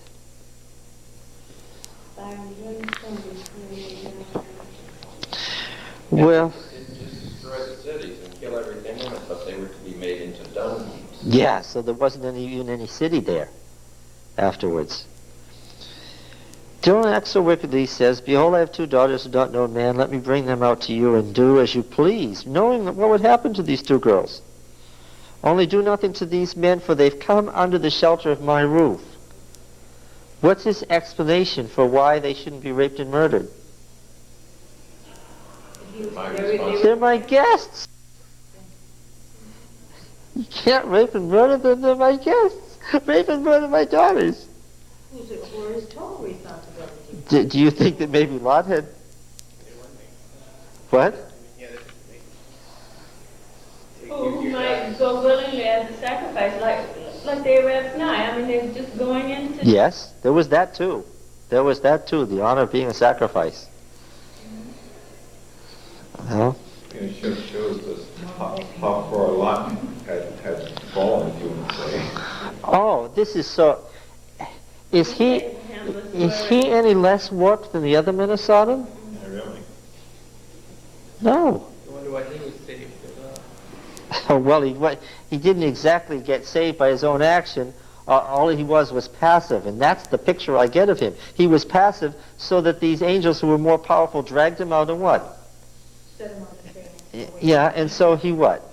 He went because he was dragged out, which is certainly the picture of how he is in this violent society, right? He's kind of passive to the whole thing.